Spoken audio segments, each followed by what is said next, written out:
came across a story yesterday that made me very curious about the relationship slash alliance between the orange degenerate and President Musk.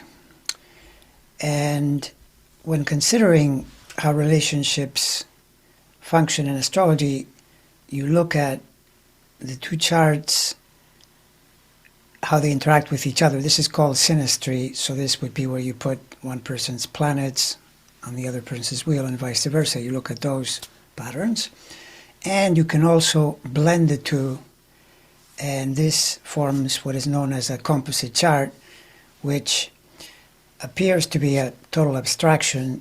It's a chart that is created with all the midpoints, meaning the two suns, the halfway point, everything, two ascendants, halfway point.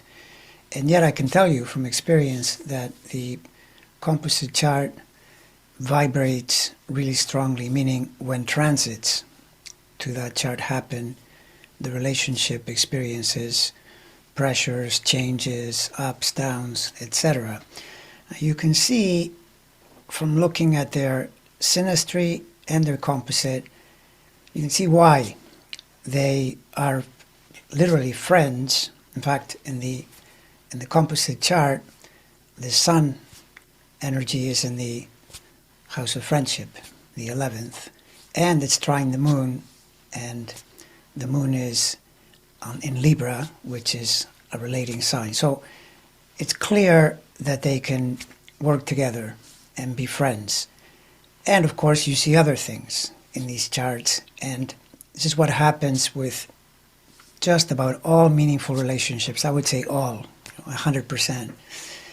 If a relationship is important in some way, and the fact that these two are where they are in the world currently automatically qualifies it as important, then you notice that, yes, you may see, in fact, you will have to see harmonious aspects such as sun trining the moon, sun in the 11th sign, and other patterns in the chart that support it, and also in the chart-to-chart comparison, which is known as synastry.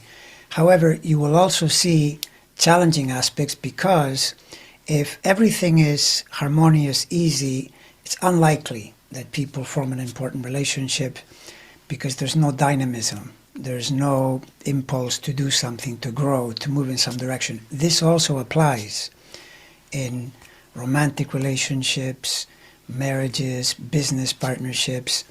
It's literally the way it works. So it's not surprising to see both when you look at the charts of these two individuals.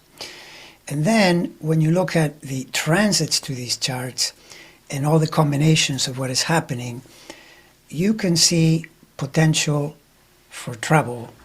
Now, this is in light of the story that I came across, because in this story it was being mentioned that Musk has been tweeting a lot. This is something that he's now become famous for.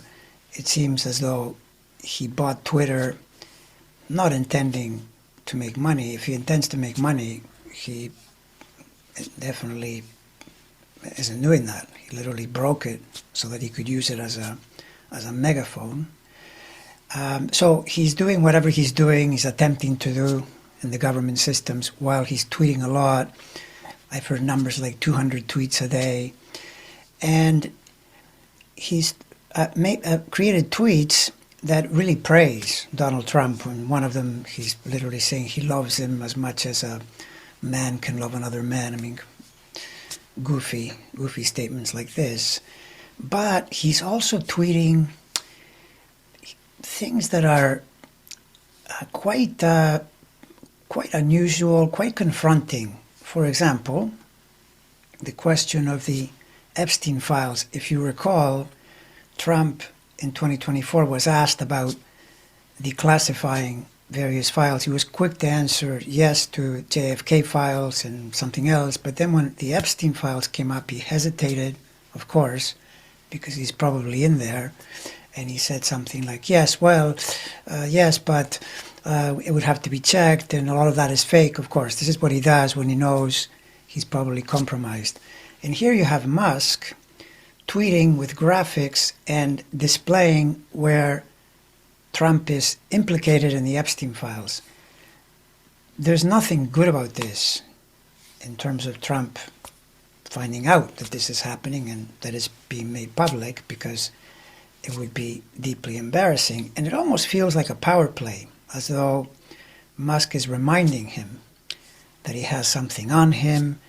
Now, this wouldn't surprise me one bit, because the one thing we know about these two is they both have enormous egos.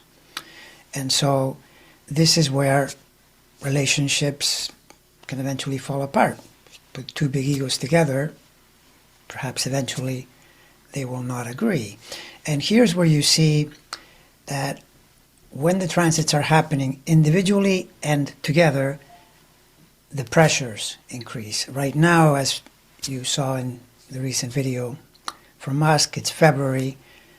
For Trump, it's also increasing, the pressure that is, in February, and especially into March, because where Musk's planet, Venus, is in the 19-degree range of Gemini, Trump's mutable planets, in his case, well, Sagittarius and Gemini, they're a little bit later by degree, so that's why the pressure takes a little longer to build up.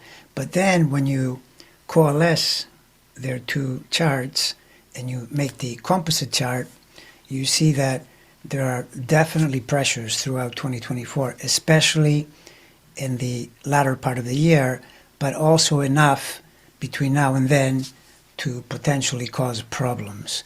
And we may be seeing a prelude of what is to come if Musk intends to continue tweeting these kinds of things.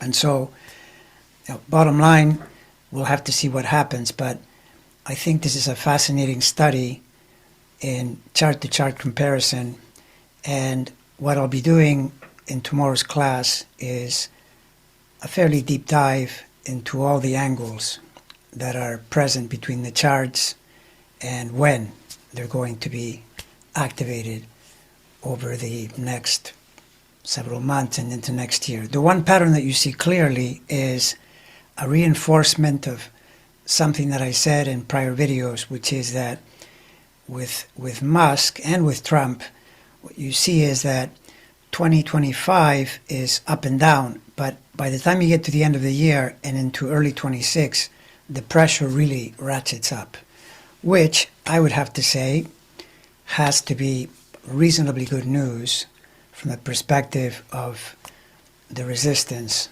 to what they're trying to do, and in a year when we'll have midterm elections, because that is how you make people accountable and also stop a lot of their malfeasance. And we know that they're certainly trying to engage in a lot of that.